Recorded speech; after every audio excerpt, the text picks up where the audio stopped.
சென்ற வாரத்திலே கேரளா பகுதியில் வாழ்ந்து வருகிற ஒரு கிறிஸ்தவ குடும்பத்தோடு கூட தொலைபேசியிலே பேசும்படியான ஒரு வாய்ப்பு கிடைத்தது.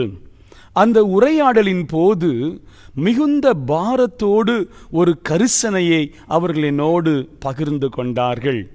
கேரளா பகுதியிலே சில கிறிஸ்தவ ஆலயங்களிலே ஓண பண்டிகை கொண்டாடுகின்ற பழக்கம் காணப்படுகிறது. இது மிகவும் வேதனை அளிக்கிறது என்பதாக தன்னுடைய மனதின் பாரத்தை அவர்கள் பகிர்ந்து கொண்டார்கள். இந்த ஆண்டும் நம்மில் பலர் ஹாப்பி ஓணம் என்று சொல்லுகிற வாழ்த்துக்களை பகிர்ந்திருக்கக்கூடும். இந்த மாலை நேரத்திலே நாம் சிந்திக்கும்படியாக திருமறையின் வெளிச்சத்திலே நம்முடைய வாழ்க்கையிலே நடைபெறுகின்ற, சமுதாயத்திலே நடைபெறுகிற இந்த காரியங்கள் கிறிஸ்தவ மக்களாகிய நம்முடைய வாழ்க்கைக்கு அது தேவையானதுதானா, அது நம்முடைய ஆவிக்குரிய வாழ்வை எவ்விதமாக பாதிக்கிறது என்பதை நாம் கற்றுக்கொள்ளப் போகிறோம். எனவே இந்த நாளிற்கான சிந்தனை பொருளாக கிறிஸ்தவர்களுக்கும் ஓண பண்டிகைக்கும் என்ன சம்பந்தம்? What the festival Onam has to do with the Christians என்கிற கேள்வியோடு கூட நம்முடைய சிந்தனையை தொடரலாம். முகநூலிலே நான் கண்ட சில புகைப்படங்கள் எனக்கு அதிர்ச்சியை தந்தது. குறிப்பாக என்னோடு கூட இறையியல் படித்த சில நண்பர்கள், எனக்கு பின்பாக அந்த இறையியல் கல்வியை தொடர்ந்த நண்பர்கள் ஓண பண்டிகைக்கான சிறப்பான புத்தாடைகளை அணிந்தவர்களாக எடுத்துக்கொண்ட புகைப்படத்தை பதிவு செய்து ஓண வாழ்த்துதல்களையும் பகிர்ந்திருந்தார்கள். இந்த ஓண பண்டிகை என்றால் என்ன? கூகுளிலே நாம் அதற்கான விளக்கத்தை தேடுகின்ற போது இவ்விதமாக சொல்லப்பட்டிருக்கிறது. ஓணம் பண்டிகை இந்தியாவின் தென் தமிழகத்தில் உள்ள மற்றும் கேரளா மாநிலத்திலே கொண்டாடப்படுகின்ற ஒரு பாரம்பரியமிக்க சிறப்புமிக்க திருவிழா என்று கொடுக்கப்பட்டிருந்தது. Why it is celebrated? இந்த ஓண பண்டிகை எதற்காக கொண்டாடப்படுகிறது? According to legends, the festival is celebrated to commemorate King Mahabali, whose spirit is said to visit Kerala at the time of Onam. Onam is a major annual event என்று சொல்லப்பட்டிருக்கிறது. எதற்காக இந்த பண்டிகை கொண்டாடப்படுகிறது? இந்து புராணத்தின்படி மகாபலி என்று சொல்லுகிற ஒரு அரசன் தன்னுடைய மக்களுக்கு நல்லாட்சி கொடுத்தான். அந்த நாட்களிலே அந்த மக்கள் இந்த அரசன் அரசாட்சி செய்தபடியினாலே அவனுடைய அரசாட்சியிலிருந்து நன்மையான காரியங்களை பெற்று கொண்டார்கள். இந்த மகாபலி என்று சொல்லப்படுகிற இந்த அரசன் விஷ்ணு என்கிற கடவுளுடைய பக்தராக இருந்தார். எனவே அவருக்கு ஒரு வாய்ப்பு, ஒரு காரியம் கொடுக்கப்பட்டது. இந்த மகாபலி மரித்த பின்பு வருடத்திற்கு ஒரு முறை தன்னுடைய மக்களை சந்திக்கும்படியாக ஆவியிலே அவர் திரும்பி வருவார். அந்த நாட்கள்தான் மக்கள் குதூகலிக்கிற, மக்கள் கொண்டாடுகிற ஓண பண்டிகை என்று அழைக்கப்படுகிறது. குறிப்பாக நம்மிலும் பலர் அறிந்திருக்கிறபடி ஓண சத்யா என்று சொல்லுகிற ஒரு விருந்து, அது சிறப்பான முதலிடம் பெறுகிறது. அதனுடைய முக்கியத்துவம் என்ன? The last day of Mahabali's stay is remembered with a 9 course of vegetarian Ona Sadhya feast. பொதுவாக இந்த ஓண பண்டிகை குறித்து கிறிஸ்தவ மக்களுக்குள்ளும் சொல்லப்படுகிற ஒரு காரியம் என்ன? இது அறுவடை திருவிழா. This is an harvest festival. எனவே இதற்கும் மதத்திற்கும் சம்பந்தம் இல்லை என்று சொல்லப்படுகிறது. ஆனால் இந்த ஓண பண்டிகை கொண்டாடப்படுவதின் நோக்கம் புராண கதையாக எழுதப்பட்டிருக்கிறது. அதை சார்ந்தே இந்த பண்டிகை கொண்டாடப்படுகிறது. ஆண்டவர் இயேசுவை அறிந்த பிள்ளைகள் நீங்களும் நானும். ஆண்டவர் இயேசு தன்னுடைய விலையேற பெற்ற இரத்தம் சிந்தி உங்களுக்காகவும் எனக்காகவும் கல்வாரி சிலுவையிலே 2000 ஆண்டுகளுக்கு முன்பதாக நம்முடைய பாவங்களையும் சாபங்களையும் சுமந்து தீர்த்தவராக இரட்சிப்பை சம்பாதித்தார். எதற்காக? நீங்களும் நானும் விடுதலையோடு கூட மீட்கப்பட்டவர்களாக, ரட்சிக்கப்பட்டவர்களாக வாழ வேண்டும் என்பதற்காக. சத்ருவாகிய பிசாசானவன் மிக தந்திரமாக நமக்குள்ளாக இப்படிப்பட்ட சிந்தனைகளையும் பழக்கங்களையும் அவனுடைய தந்திர நோக்கத்தோடு கூட புகுத்தி விடுகிறான். இந்த மாலை நேரத்திலே நமக்குள்ளாக நாம் சிந்திக்க வேண்டிய, கேட்க வேண்டிய ஒரு காரியம், என்னுடைய நண்பர்கள் இந்த பண்டிகையை கொண்டாடுகிறார்கள். கிறிஸ்துவை அறிந்த மகனாக, மகளாக, அவருடைய இரத்தத்தினாலே மீட்கப்பட்டிருக்கிறேன், கழுவப்பட்டிருக்கிறேன், ரட்சிக்கப்பட்டிருக்கிறேன் என்று சொல்லுகிற நீங்களும் நானும் இந்த காரியங்களிலே, இந்த வாழ்த்துதலிலே நம்மை இணைத்துக் கொள்ளுகிற போது இது தேவனை பிரியப்படுத்துகிற செயலாக, பரிசுத்தத்திலே வளர்வதற்கு ஏதுவான காரியமாக காணப்படுமா? Is this act of celebration pleases Lord Almighty? சர்வ வல்லமை உள்ள தேவனை பிரியப்படுத்துகிறவர்களாக, மகிமைப்படுத்துகிறவர்களாக, அவருடைய நாமத்தை மாத்திரமே உயர்த்துகிறவர்களாக, மேன்மைப்படுத்துகிறவர்களாக வாழ வேண்டும் என்று நாம் அழைக்கப்பட்டிருக்கிறோமே. Certain celebrations are needed to have fellowship. ஐக்கியம் கொள்வதற்காக, உறவு கொள்வதற்காக சில கொண்டாட்டங்கள் அவசியம். But it should not defile you. நம்முடைய பரிசுத்தமான வாழ்வை களங்கப்படுத்துகிற, கிறிஸ்து இயேசுவிலிருந்து, அந்த சிந்தையிலிருந்து, பரிசுத்தத்திலிருந்து நம்மை தூரப்படுத்துகிற இந்த உலகம் சார்ந்த எந்த காரியத்திற்கும் நம்முடைய வாழ்க்கையிலே இடம் கொடுக்க வேண்டாம். It should not grieve the Holy Spirit. பரிசுத்த ஆவியை துக்கப்படுத்துகிற செயலாக அது காணப்படுமே என்று சொன்னால் நம்முடைய வாழ்க்கைக்குள்ளாக நுழைந்து விடாதபடிக்கு சரியான தீர்மானத்தை எடுக்கும்படியாக நாம் அழைக்கப்படுகிறோம். எங்களுக்குள்ளே வாசம் செய்யும் ஆவியானவரே, இந்நாளில் உம் சித்தம் போல நடத்தும் செல்லுமையா என்று நாம் பாடுகிறோமே. நமக்குள்ளாக பரிசுத்த ஆவியானவர் வாசம் செய்கிறார் என்று சொன்னால் இப்படிப்பட்ட கொண்டாட்டங்கள், இப்படிப்பட்ட வாழ்த்துதல்கள், பகிர்வுகள், பழக்க வழக்கங்கள் அந்த பரிசுத்த ஆவியானவரை துக்கப்படுத்துகிற, வேதனைப்படுத்துகிற செயலாக காணப்படுகிறது என்பதை நாம் மறந்து போக வேண்டாம். நாம் திருமறை பாடமாக வாசித்த ரோமர் 14 அதிகாரத்தின் 17 வசனம் இவ்விதமாக சொல்லுகிறது: தேவனுடைய ராஜ்யம் புசிப்பும் குடிப்பும் அல்ல, அது நீதியும் சமாதானமும் பரிசுத்த ஆவியினால் உண்டாகும் சந்தோஷமுமாய் இருக்கிறது. For the kingdom of God is not a matter of eating and drinking, but of righteousness and peace and joy in the Holy Spirit. பரிசுத்த ஆவிக்குள்ளாக நாம் பெற்றுக்கொள்ளுகிற அந்த சந்தோஷம், சமாதானம், அப்படிப்பட்ட ஒரு வாழ்வுதான் தேவ ராஜ்யத்தை சார்ந்து வாழுகிற ஒரு வாழ்க்கை. இந்த உலகத்திலே நீங்களும் நானும் முதலாவது தேவனுடைய ராஜ்யம், அதற்கடுத்த சிந்தனை, அதற்கடுத்த முக்கியத்துவத்தோடு கூட வாழும்படியாக அழைக்கப்பட்டிருக்கிறோம்.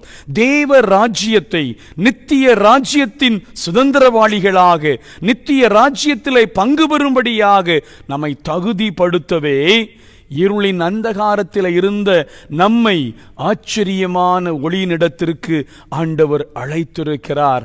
அதற்காகவே உன்னதத்திலிருந்து தோன்றிய அருணோதயமாக, விடிவெள்ளி நட்சத்திரமாக நம்மை சந்தித்து நமக்குள்ளாக ஒளியை தந்திருக்கிறார். ஆனால் ஓணம் என்று சொல்லப்படுகிற இந்த பண்டிகைகள் போன்ற காரியங்கள் நம்மையும் அறியாமல் நமக்குள்ளாக பாவத்தின் அடிமைத்தனத்தை கொண்டு வருகிறது, அந்தகார இருளுக்குள்ளாக நம்மை கொண்டு செல்கிறது என்பதை நாம் மறந்து போக வேண்டாம். லூக்கா எழுதின சுவிசேஷம் 1 அதிகாரத்தை நாம் திருப்பிக் கொள்வோம். லூக்கா 1 அதிகாரத்தின் 78, 79 வசனங்களிலே இவ்விதமாக நாம் வாசிக்கிறோம்: அந்தகாரத்திலும் மரண இருளிலும் உட்கார்ந்திருக்கிறவர்களுக்கு வெளிச்சம் தரவும், நம்முடைய கால்களை சமாதானத்தின் வழியிலே நடத்தவும் அவ்விரக்கத்தினாலே உன்னதத்திலிருந்து தோன்றிய அருணோதயம் நம்மை சந்தித்திருக்கிறது.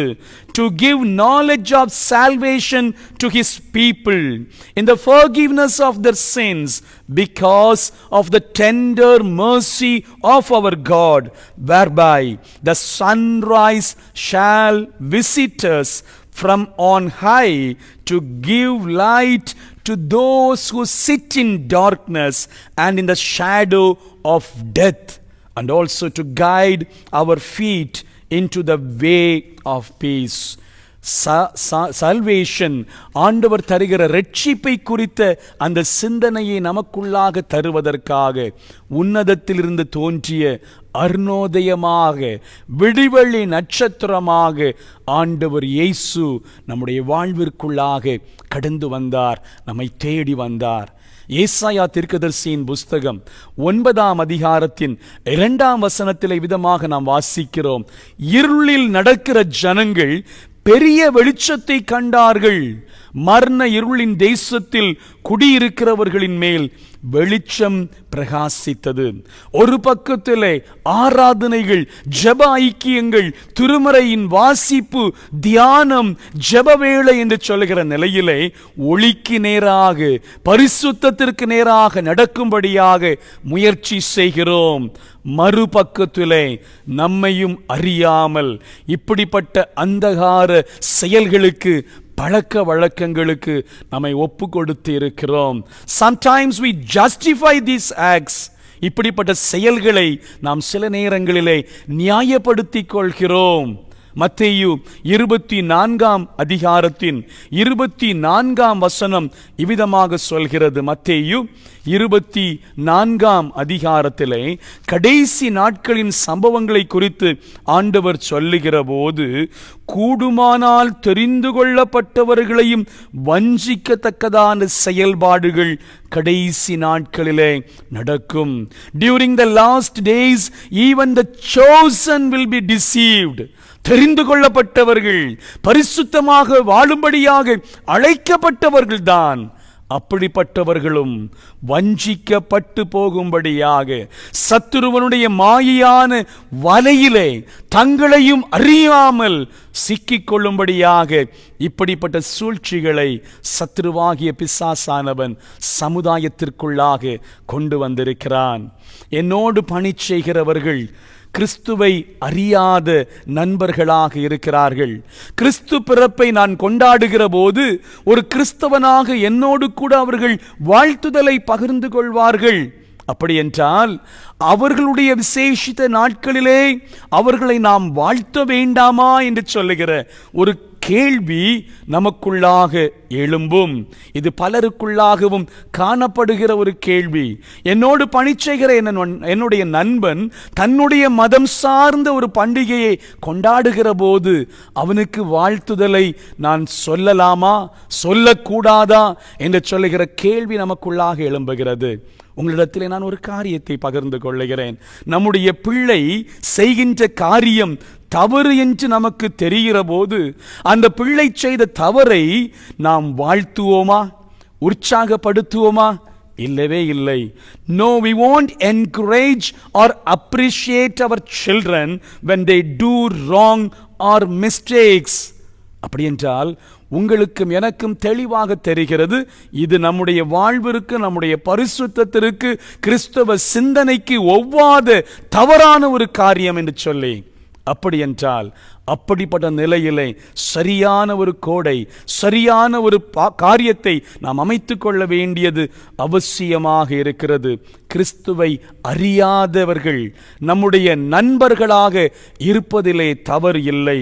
ஆனால் அந்த நட்பு நம்முடைய விசுவாச வாழ்விற்கோ, நம்முடைய ஆவிக்குரிய வாழ்விற்கோ, நம்முடைய பரிசுத்த வாழ்வையோ களங்கப்படுத்தும் என்று சொன்னால் எங்கு நாம் ஒரு கோடை அமைத்து கொள்ள வேண்டும், எங்கு அந்த நட்பிற்கான காரியத்தை நாம் அமைத்து கொள்ள வேண்டும் என்பதிலே மிகுந்த ஜாக்கிரதை உள்ளவர்களாக இருக்க அழைக்கப்படுகிறோம். 1 பேதுரு 2ஆம் அதிகாரத்தை நாம் திருப்பிக் கொள்வோம். 1 பேதுரு 2ஆம் அதிகாரத்தின் 8 முதல் 10 வசனங்களிலே இவ்விதமாக நாம் வாசிக்கிறோம். அவர்கள் திருவசனத்திற்கு கீழ்ப்படியாதவர்களாயிருந்து இடறுகிறார்கள். அதற்கென்றே நியமிக்கப்பட்டவர்களாயும் இருக்கிறார்கள். நீங்களோ உங்களை அந்தகாரத்தினின்று தம்முடைய ஆச்சரியமான ஒளியினிடத்திற்கு வரவழைத்தவருடைய புண்ணியங்களை அறிவிக்கும்படிக்கு தெரிந்து கொள்ளப்பட்ட சந்ததியாயும் ராஜரீகமான ஆசாரிய கூட்டமாயும் பரிசுத்த ஜாதியாயும் அவருக்கு சொந்தமான ஜனமாயும் இருக்கிறீர்கள். முன்னே நீங்கள் தேவனுடைய ஜனங்களாய் இருக்கவில்லை, இப்பொழுதோ அவருடைய ஜனங்களாய் இருக்கிறீர்கள். முன்னே நீங்கள் இரக்கம் பெறாதவர்களாயிருந்தீர்கள், இப்பொழுதோ இரக்கம் பெற்றவர்களாயிருக்கிறீர்கள். அந்த காலத்திலே ஒரு காலத்திலே வாழ்ந்து வந்தோம். ஆண்டவர் இயேசு என்கிற அந்த ஜீவ ஒளி நம்முடைய வாழ்வை சந்திக்க முன்பதாக அடிமைத்தனத்திலே நம்முடைய வாழ்க்கை வைக்கப்பட்டிருந்தது.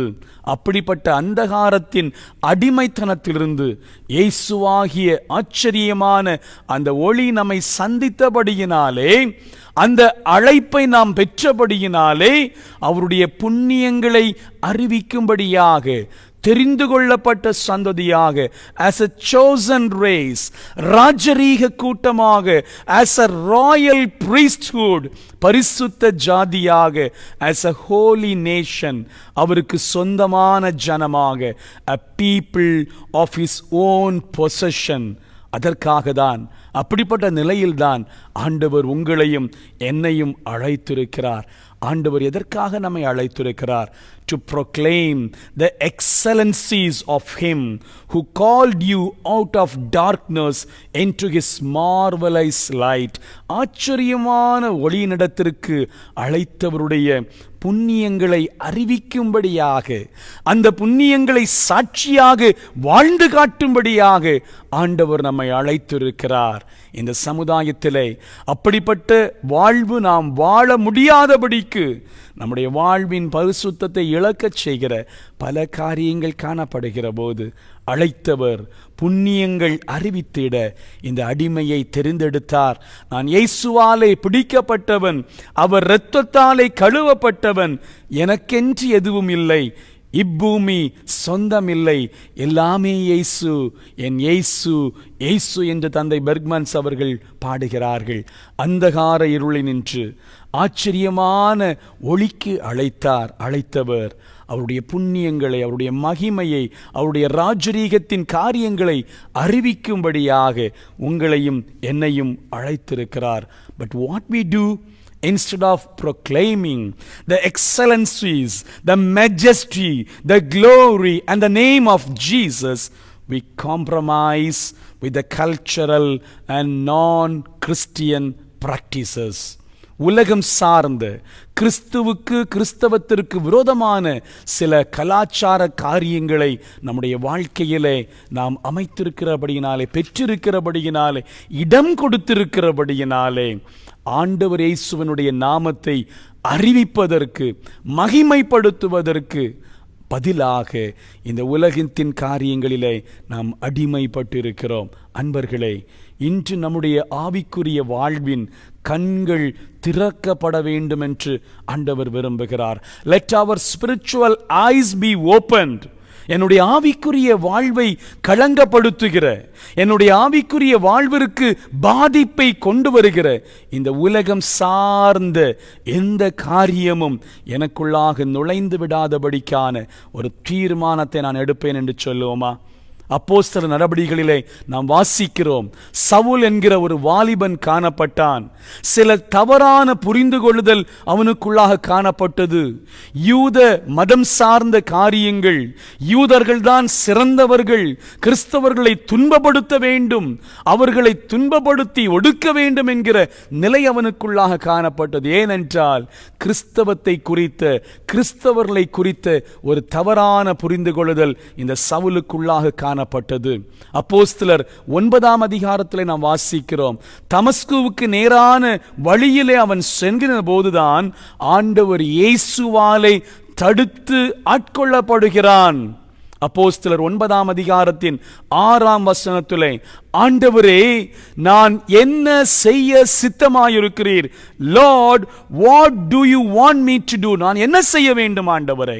என்னுடைய தவறான புரிந்து கொள்ளுதலினாலே கிறிஸ்தவர்களையும் கிறிஸ்தவ ஆலயங்களையும் நான் துன்பப்படுத்தினேன், உபத்திரவப்படுத்தினேன்.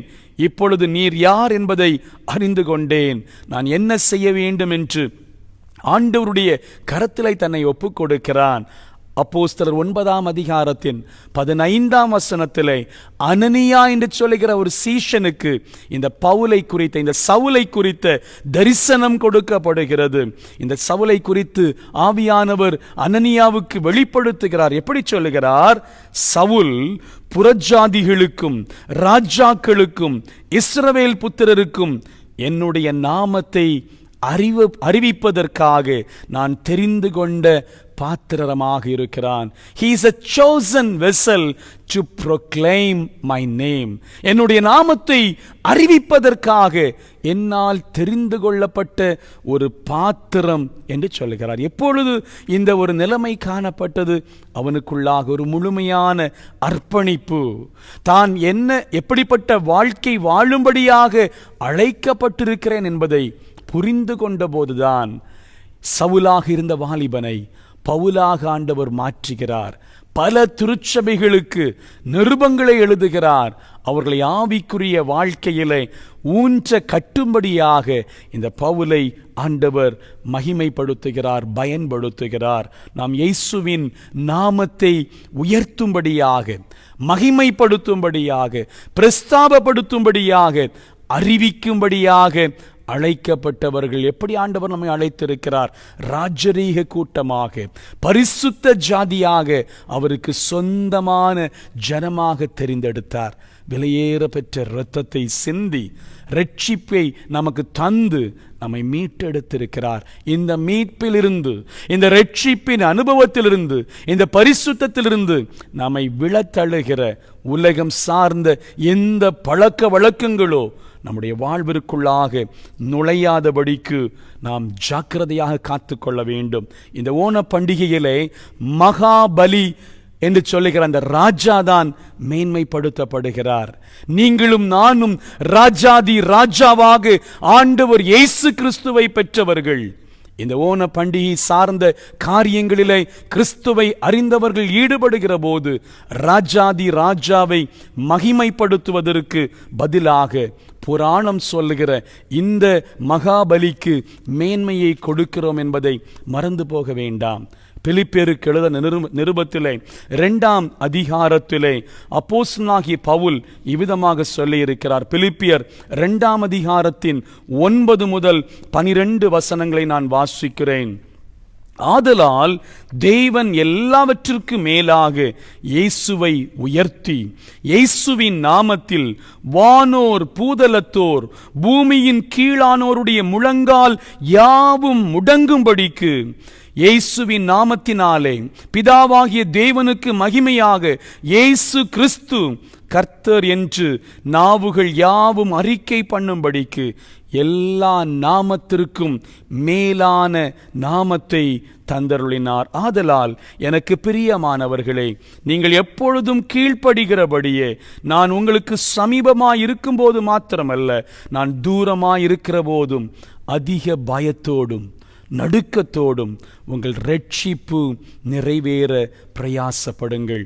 அதிக பயத்தோடும் நடுக்கத்தோடும் நம்முடைய ரட்சிப்பு பூர்ணமடையும்படியாக, ரட்சிப்பிலே வளரும்படியாக, கிறிஸ்துவின் நாமத்தை இந்த உலகத்திலே அறிவிக்கும்படியாக, அறிக்கை செய்யும்படியாக நாம் அழைக்கப்பட்டிருக்கிறோம்.